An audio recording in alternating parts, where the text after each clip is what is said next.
What's up, everyone? Prison Meddler here.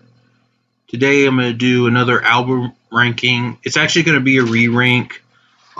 This is not the official next ranking, not a new band ranking that I'm secretly going to do next. This is going to be a re-rank.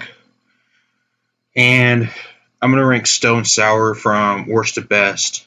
So, I've done Stone Sour before over a year ago. The video's still there, but now I'm doing it again. So, for some of you guys who don't know who Stone Sour is, the band was fronted by Corey Taylor, which is from Slipknot. Um, and actually, he was in Stone Sour before he joined Slipknot. Then, after Iowa, he returned to Stone Sour and started recording their debut album. And that's pretty much it. So, without further ado, let's start up with the ranking. Okay. Starting up with my least favorite at number 6 is going to be their recent album, Hydrograd. Nowadays, I'm going to have to say this is going to be my least favorite Stone Sour album. Now, this isn't a bad album by any means, but the main reason why it's my least favorite nowadays, mainly because it has too many songs. I think it has 15 of them, and I don't really think that it needs to be that many tracks on there especially it sounds like a hard rockish album. Of course, there's going to be like some filler on there. Besides, it's over an hour. This album is over an hour long. It's just too long for me, and they could have take off the 2 or 3 songs from it. But the songs I kind of do like is Type of Person, A La T, Nihilus Landed, Hydrograd, Fabulous, Witness Trees, Rose Red, Violent Blue, Mercy, and Whiplash Pants. The rest is I don't care for it, but it's not the worst thing I've heard. But Corey did improve his vocals since the last time we did with Slipknot's 5, The Great Chapter, so I'll give him credit on that. But yeah, Hydrograd is going to have to be my least favorite Stone Sour album nowadays. Okay, now, next one I'm going to pick is, at number 5, I'm going to pick Audio Secrecy. This used to be my least favorite, but it's not anymore. Not a bad album at all. This one kind of has more of their softer roots, but I do like it though. Probably the lightest sounding album from Stone Sour, but yeah. Favorite songs from there would be Mission Statement, Digital, Say You'll Haunt Me, Let's Be Honest, Hesitate, Nyland 6-6, Pieces, The Bitter End, and Hate Not Gone, which is a bonus track.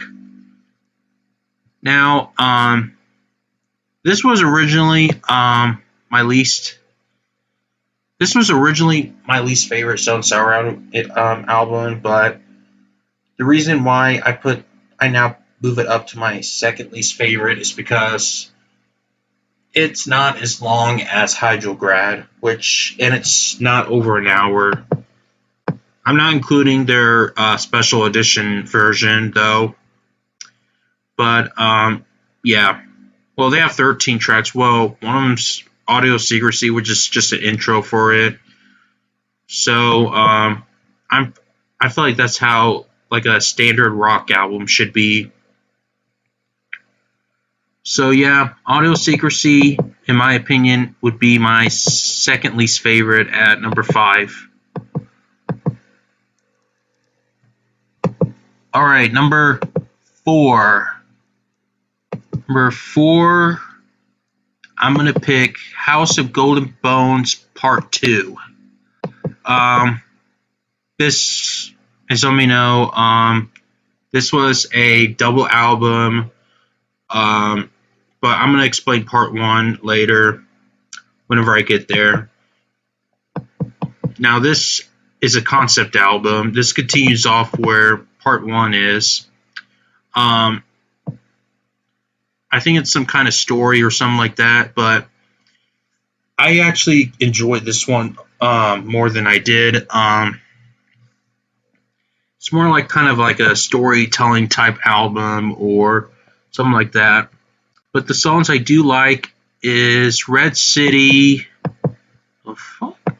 Okay, Red City, Black John, Sadist, Peckinpah, Stalemate Grayson, 82, Do Me a Favor, and A House of Golden Bones. But yeah, this is I dig this one, as a matter of fact. I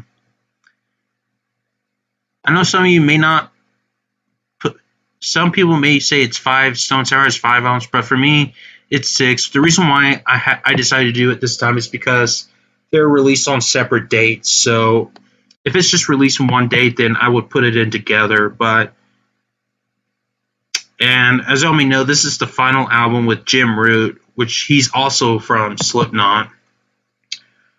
Unfortunately, he's still in Slipknot though, but he just got fired from Stone Sour because he is missing out on Stone Sour because he was just too focused on writing the Great Chapter.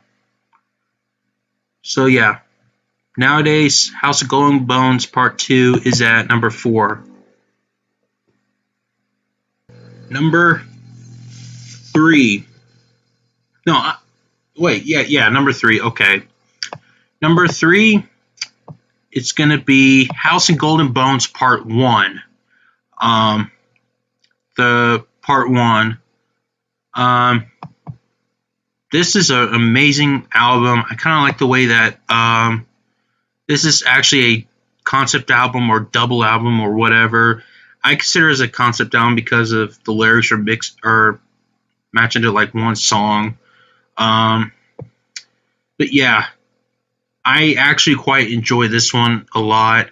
Favorite songs: Gone, Severine, Absolute Zero, Rumor Skin, Tired, RU484.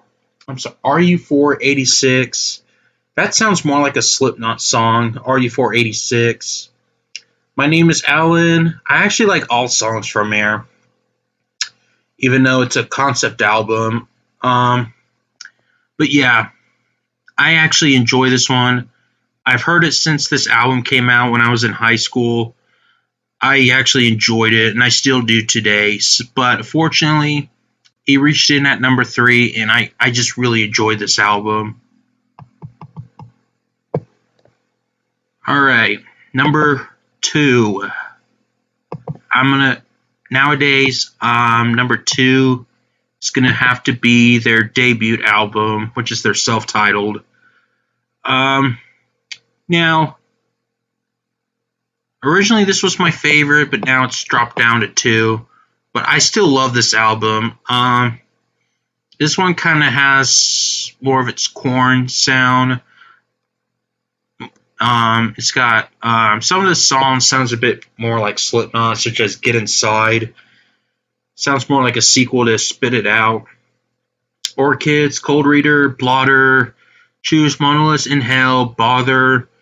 I think Bother was from that Spider-Man movie, the one with Tobey Maguire in it. I actually like all songs from it. I also like the bonus tracks too, including Roadhogs. For some reason, Roadhog sounds more like a Godsmack sound for some song for some reason. If y'all want me to do Godsmack, I could do that. But I'm taking a break on the new band rankings after that album that I'm secretly doing. But I'm going to explain that later. Okay, so yeah. I enjoy this album, one of my favorite metal albums of all time, especially from Corey Taylor himself. I actually enjoyed this one. and it's a lot more melodic than Slipknot. So yeah. So Self-Titled is at number 2. Okay, now number 1, my current favorite Stone Sour album nowadays is going to be Come Whatever May, their second album. I always loved this album. I just really enjoy this one. It kind of has more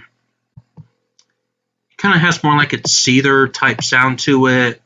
Favorite songs from there is 30, 31, 50, Come Whatever May, Hell and Consequences, Silly World, Made of Scars, Reborn, Your God, Through Glass, Socio, First Person, Cardiff, and ZZYZX Road.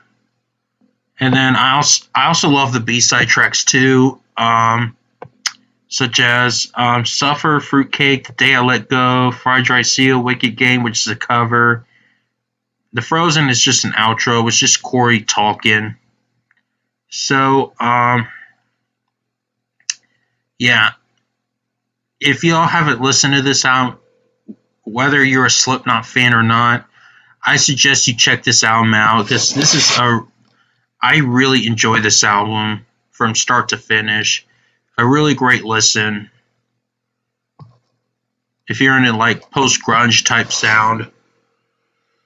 Alright guys, that is my Stone Sour re-ranking. Now I'll do Slipknot next after I'm done with this video.